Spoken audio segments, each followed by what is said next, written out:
personal pleasure to introduce my doctoral supervisor. I'm hoping tonight will make up for the terrible piece of writing I sent him yesterday.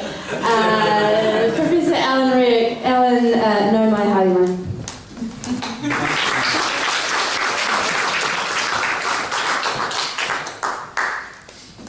Probably just as well that I wasn't here all day, or I'd be testing you on everything that's happened.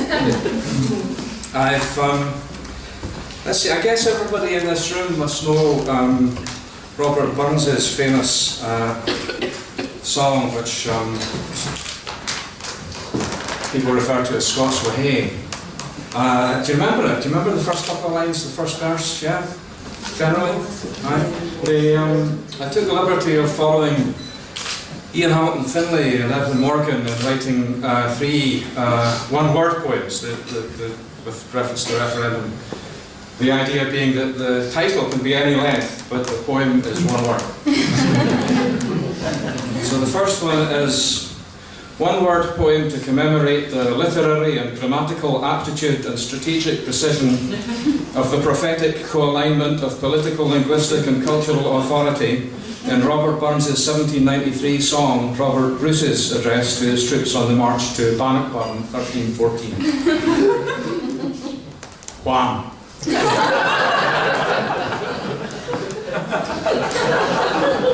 One-word poem recollecting what the Scottish poet George Macbeth described as the apotheosis of oatmeal. Bannockburn. One-word poem on the fact of true Scottish currency, whatever foreigners say. Sterling.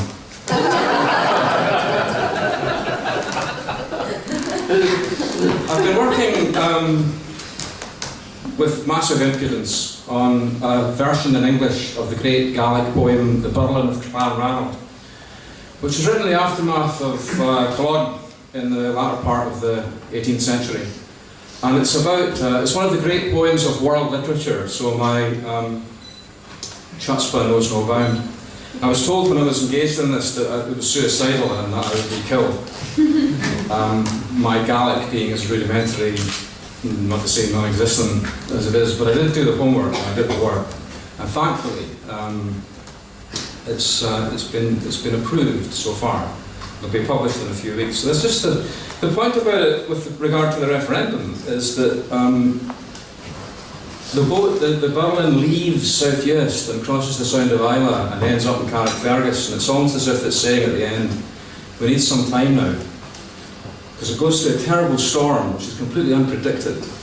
Anyway, I'll just read the opening of it, and maybe just a bit of the storm.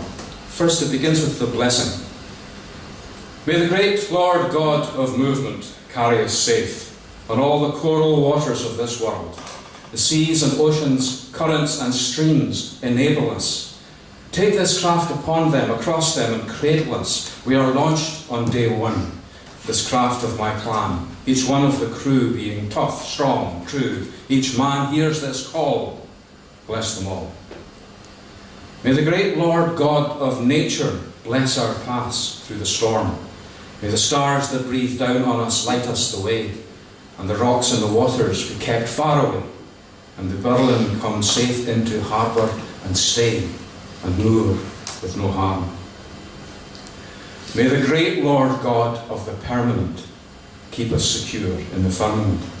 All things have their time and health, men and boats, poor or with wealth. Things flourish, then wither and dwindle and die. What God created these were risingless currents of seas. Winds rise and blow unpredicted. In their own multitudinous ways they arise, are inflicted upon us. Stretch our skills, stretch our mettle. Let them carry us all in good fettle. Sail full and sure, rudder secure. Anchor tight tied, all things applied. Mast hoops, rope ready, running, rigging, rendered, steady. Each detail correctly discerned, all of our worth to be earned. The yardman employed, the ropes all deployed, stays and halyard themselves in perfection. All things in their places, our ship in its graces, all conspires to confirm good direction. As close as a Burlen might be to perfection, this craft confirms our correction. We look to the harbours out there, and fare forward now in your care.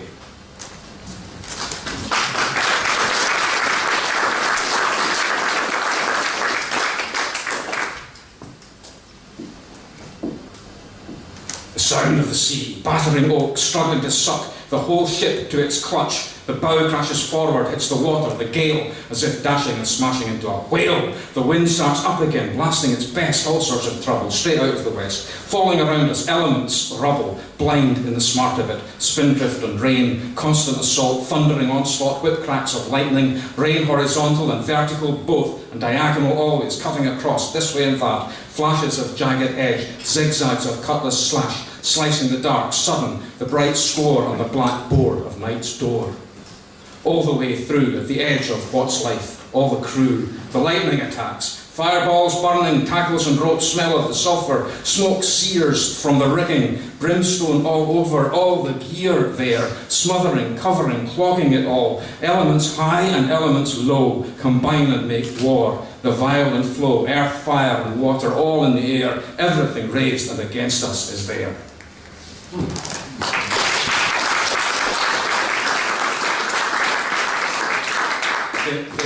They make it. Spoiler alert, they make it. The anchor was dropped, and the calm now prevailed, and we looked on the land now so green, with our backs to the storm and the sea and the hell we had sailed over, across to this place, to replenish ourselves, renew and find grace. Food and drink would be good, beyond all, become clean once again, I could tell. Here we shall dwell, and all shall be well, and peaceful the air of our chosen place, there. For now, let it be.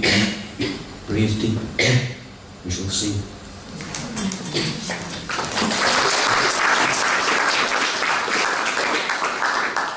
I'll end, I'll end with 2 points. Many years ago, I was working as a driver, a delivery man in a company in Glasgow. On a particular occasion, my boss, the other drivers were all out in their vans, and something had to be delivered, and my boss said, "This has got to be done, Alan. Take my car, here are the keys, go and do it." Down in Kilmarnock. It was a Mercedes. I've never driven one of these before. It was like touch steering and fantastic stereo system, the whole thing. And then coming back after I'd done the job over the hill from Ayrshire into Glasgow, that's the panorama. So I wrote the poem way back then, and after the referendum, the title of the poem is The Approach. You're approaching the city.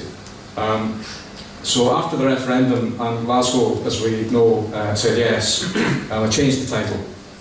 So it's now called The Approach, Glasgow Independent. It's crossing the hill from Ayrshire in the biggest Mercedes you ever saw, more powerful than anything you've driven then or since. Like Moses through the sea held back before and after you, touched steering, light and graceful as a ship, and almost airborne now coming over the curve in sunshine blue, the bright Atlantic breeze, and down below in front of you is all laid out, presented.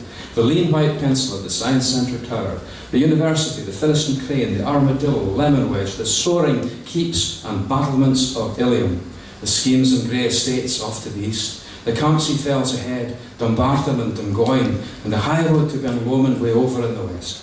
You're approaching the long sweep down to the valley of Clyde, and the car is full of the first long movement, nobility, simplicity of Elgar's first great symphony, with all to come in prospect.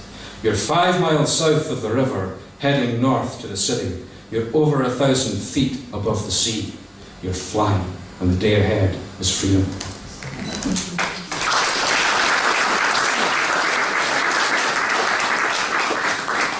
Well, I'll end with this one. This is, my father died about 2 or 3 weeks before he got his postal vote. But he converted 5 of his carers. And they converted their husbands. there's an epigraph to the poem from my friend who wrote to me at the time, John Purser. So let's read it. My father dying. Generations. Your dear father, a wonderful soul, gone to bring good sense and decency to other worlds. He is so vivid to me.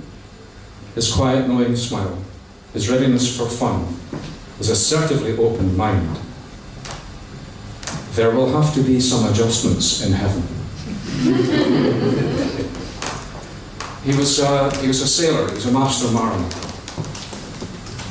Perfect timing. He had the watch. He kept us all on call for as long as he possibly could, which is exactly as it should be. No disease, no debility, everything strong to the last, and the last demands. My mother, myself, take me home, and independence. Talked before speech was gone to the women who cared for him selflessly. When asked, do you think we should vote for this independence? The voice, a call, a croaking through crust, up from the depth of himself, unmistakable. Yes. I asked him about these carers, these women, 4 weeks ago, and he said, I have them all in the palm of my hand. How to explain that tone, the meaning of that? Affection, respect, self-esteem, resolution. Nothing vain, no sense at all of proprietorial right, no vanity, but an act of justice, irony, humour, sustenance, assertion of his own authority, there in the place of least. 6 weeks in bed, stroke making silence and slow diminishment. And then the long breath broken, and then the slow death rattle as congestion hits the lungs and tubes, and all is so faded and failed. But for the prow of the face, nose and brow, the lifting of forearms, tendons and muscles, hands, fingers, raised, dropped. Whatever comes now, the slow going down, the example. No fading or shadow falls there. Whiskey, he called, 2 weeks ago. Make it large. When the time came for the swabs to the lips, the moisture, he opened his mouth like a baby bird, fledgling, glad for the gift, the wetness, the taste. Who could not love what is human, the fact, if it's seen as it is, and the strength of just being beside it and helping is all you can do? Who would not wish such knowledge and truth to be part of their lives, understanding the ends and the limits of all, not only spirit, but matter can do?